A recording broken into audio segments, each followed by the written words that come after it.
sahabat muslim yang insyaallah dirahmati Allah Subhanahu wa taala. Ada dua kebaikan di antara tiap-tiap muslim. Kata Nabi, "Fal mu'min bainal hasanah." Setiap muslim itu mempunyai dua kebaikan. Ketika dia melakukan satu kebaikan, maka dia menunggu kebaikan yang lain. Seperti yang kita lakukan setelah kita melaksanakan ibadah sholat subuh, tentunya kita menunggu membaca Quran, kemudian baca Quran, kemudian yang menghafal melakukan murojaah, kemudian sampai datangnya waktu duha, kemudian sholat duha. Maka antara subuh menunggu duha ada kebaikan-kebaikan yang kita lakukan. Maka itulah sejatinya orang-orang yang senantiasa mengejar ampunan rahmat Allah.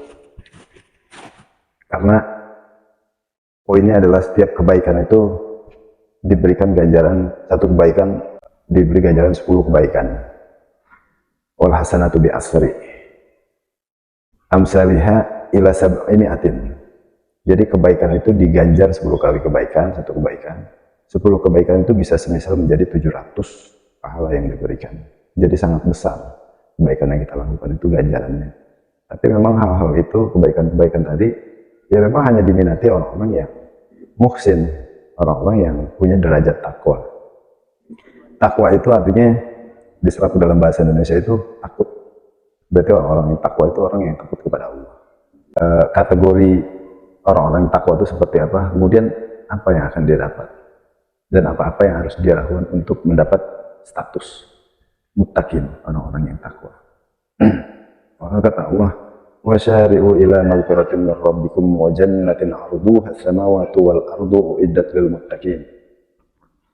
Ayo kejar surga yang aku janjikan, yang seluas langit dan bumi itu yang aku sediakan untuk orang-orang yang takwa, muttaqin. Bagaimana ngejarnya? Apa yang harus dilakukan? Ya, karena ini hadiahnya surga seluas langit dan bumi, tentunya tidak mudah. Alladzina yunfikuna, kata Allah, alladzina yunfikuna fis sarra'i wad dharra wal kadhimina al ghaidh wal 'afina 'anil nas wallahu yuhibbul muhsinin. Siapa itu? Itu orang-orang yang menginfakkan hartanya yang pertama. Dia menginfakkan hartanya itu di saat dia sedang berlebihan dan di saat dia sedang susah. Sedang terbatas kemampuannya, tapi dia mampu menginfakkan hartanya. Karena dia tahu bahwa memang bukan besaran yang harus dia berikan, tapi keinginan infak sedekah itu yang dia melalui amaliyah itu, dia mau mengejar maghfirah, rahmat, ampunan Allah. Yang kedua, wal kadhimin al ghaidh, orang yang senantiasa nahan amarahnya. Bukan tidak ada amarah, ada amarahnya, tapi ditahan karena takut sama Allah. Sehingga tidak dilampiaskan amarahnya, cukup disimpan di dada, dia tahan. Jadi menahan itu bukan berarti tidak ada tapi tidak dilampiaskan. Kenapa? Karena takut sama Allah. Yang ketiga, wal afina 'anil nas, yang maafin orang, maafin kesalahan orang. Nggak perlu diminta sama orang itu berbuat salah dengan kita, berbuat kekeliruan sama kita ya sudah maafin, let it be aja, ikhlasin. Karena apa? Karena kita takut sama Allah, karena kita taat sama Allah, dan kita goalnya itu meraih surga yang Allah janjikan untuk mendapatkan status muttaqin. Itu 3 hal penting untuk mencapai status kita sebagai orang-orang takwa di hadapan Allah. Yang keempat, walladzina idza fa'alu fahisatan aw dzalamu anfusakum fastaghfaru lidzunubihim. Jadi orang yang ketika dia melakukan satu perbuatan keji, fahisah itu perbuatan keji yang menimbulkan akibat kepada orang lain, menzolim orang misalnya, menipu orang dan memperlakukan orang tidak baik, itu namanya perbuatan keji yang berakibat kepada orang lain. Auzalamu anfusahum, dan zalim kepada dirinya sendiri, artinya berbuat dosa yang mengakibatkan dirinya sendiri, misalnya zina, riba. Fastaghfaru lidzunubihim, maka dia bersegera minta ampun atas dosa-dosanya kepada Allah. Karena apa? Karena dia tahu, wa may yaghfiru dzunuba illallah, siapa lagi yang bisa ampunin dosa-dosa kita selain Allah. Itu pun, jadi orang takwa itu bukan orang yang tidak pernah berbuat kesalahan.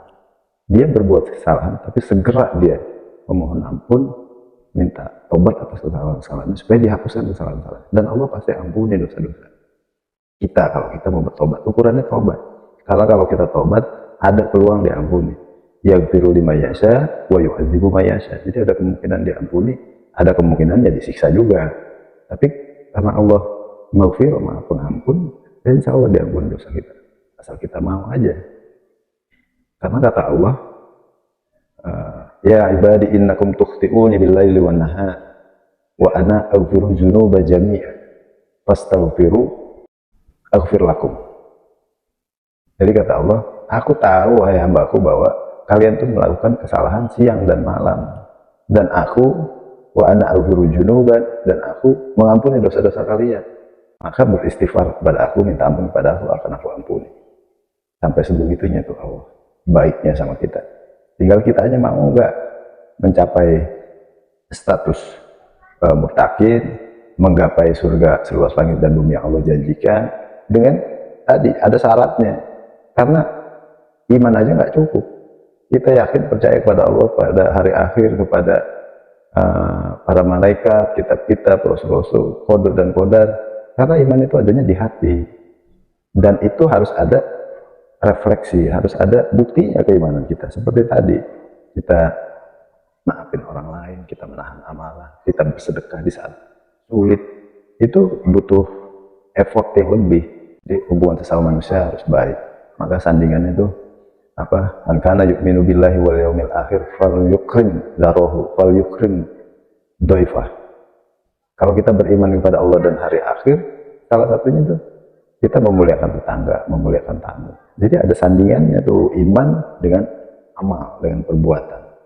Kalau itu tidak dilakukan, tidak seimbang, ya patut dipertanyakan kualitas keimanan. Karena nanti ketika kita sudah mengimplementasikan apa yang kita lakukan, perbuatan kita yang kita lakukan itu untuk meraih rahmat dan ampunan Allah, maka nanti status muttaqin itu disejajarkan dengan sabirin, orang-orang yang sabar, qanitin, sabirin wal qanitin, orang-orang yang taat, wal munfikin, orang-orang yang menafkahkan hartanya tuh di jalan Allah, syadiqin, orang-orang sidik, orang-orang yang benar, wal mustaghfirin bil ashar, orang-orang yang senantiasa beristighfar di waktu-waktu sahur, waktu beberapa waktu sebelum subuh.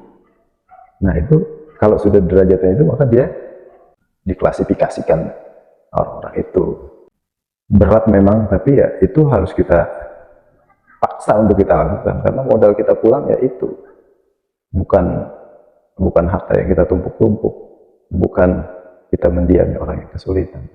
Justru ketika ada kesulitan di depan mata, jangan-jangan itu Allah memberikan kesempatan kita melakukan satu kebaikan yang menghantarkan kita kepada keridhaan Allah. Jadi jangan sia-siakan pahala yang ada di depan mata kita, jangan sia-siakan